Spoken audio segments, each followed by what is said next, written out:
guys, this video is focused on our glutes. We're going to warm up with just a little bit of abdominals and we'll get into those glutes. I am using a small ball today that we have at the studio. If you don't have a small ball at home, you could use a Bosu ball, a pillow, something that's going to provide some instability, but there's lots of options for at-home use. Here we go. I'm going to start with just warming up the abdominals to make sure that they can isolate and stabilize the pelvis. We're just going to sit up nice and tall and round your spine down. We'll roll down just into an ab curl, and we're just going to lower and lift the legs down and up to warm up that low belly, the transverse abdominis. Lower and lifting. Exhale on the up, inhale, lower down. We're going to stay on this one and just go into a single leg extension, incorporating not only the transverse abdominis but our oblique muscles here, and we'll just add a little bit of rotation.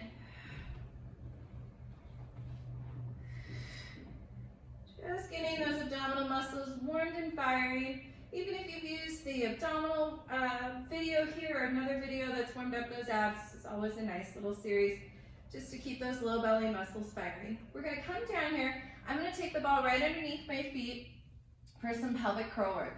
If you want to make this easier, you can do the same series with the feet just on the mat. You don't have to use the ball. The ball creates a little bit more work for the hamstrings and a little bit more instability. You want to find that sweet spot where you can incorporate your inner thighs, your inner hamstrings, and your glute muscles. We're going to tuck your pelvis and roll up. You want to make sure that you're not firing from the calves. So if you put too much pressure into the feet and you try and hold and lift from the feet, you're going to feel the feet or the calf muscles cramp, and we don't want to do that. We want to feel all that work right up by the booty, down the belly of the hamstring. And then we want to make sure that you're getting a bit of a stretch between your lumbar and your sacrum spine, so right through here. If you want to make this a little bit more difficult, you could take your hands up to create an unstable surface, so your upper abs have to work a little bit more. From here, we're just going to go into little pulses, and we're going to do a lot here, about 50.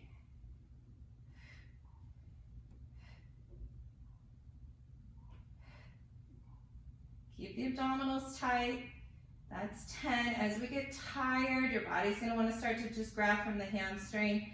You got to really breathe through this one. Stay mentally connected. Halfway there.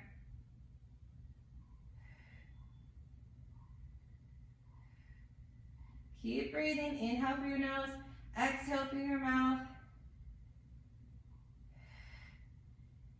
Good. 10 more. 10, 9, 8, 7, 6, 5, 4, 3, 2, and 1. Roll back down, and those hamstrings and glute muscles should be talking to you. We're going to come off the ball for this one. Tuck your pelvis and roll up. Take your right leg down, your left leg to tabletop. Little tiny pulses.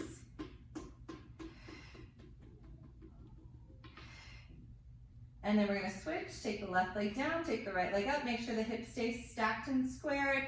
Just 10 little pulses on each one. Now we're just isolating that individual glute. You could do this on a ball if you wanted to. That would make things a little bit more difficult. We're staying in a parallel position for this one. Extend that left leg to the ceiling, and we're going to point and flex that leg down. Now I'm feeling this right through my right glute and into my left side oblique, working both pieces pretty equally here. And that's 10. We're going to bend the leg, take it down, square off those hips if that right hip started to drop. We're going to lift the right leg, extend that leg to the ceiling, and lower, lift.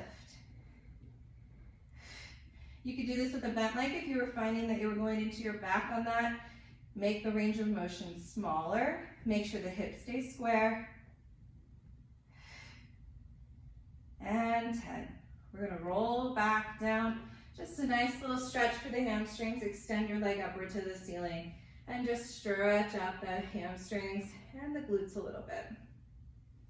We're going to roll over onto your side for our clamp series. You can stay lifted here if you want to, or you can lay completely flat. We're going to stack your legs, hold your legs to about a tabletop position. You can hold the hip, or you can put a cup on your hip if you want to make sure that your pelvis is staying still. We're going to start just with some clamps here. do 10 on each.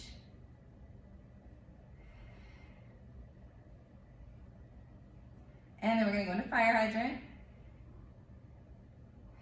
You wanna make sure this hip stays still. To isolate the glute muscle on the side, this is our glute minimus. We're gonna internally rotate, lower and lift.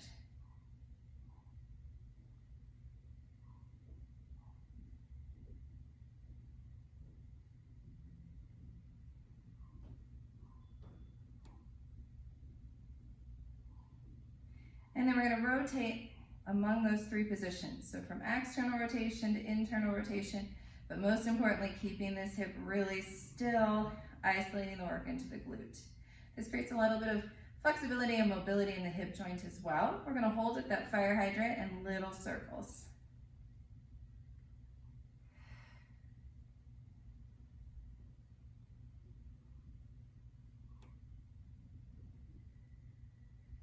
After 10, we're going to reverse.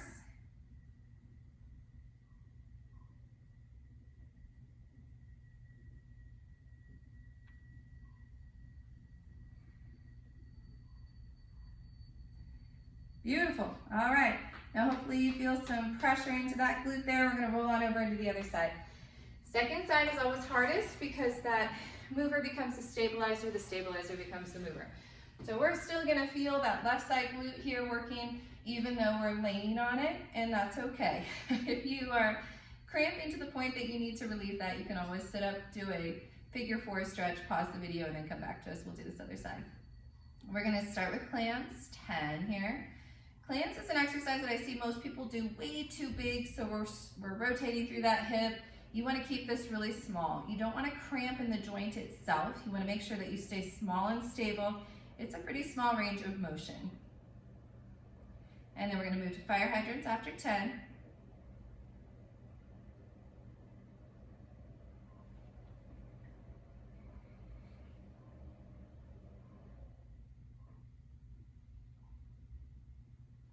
Internal rotation.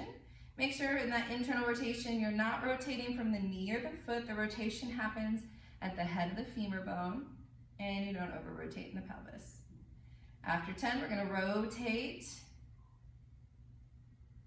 You'll find that you have a little bit more flexibility and mobility on one side than the other.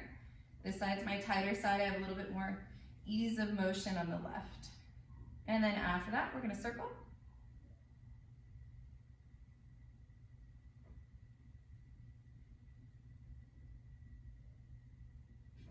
And reverse.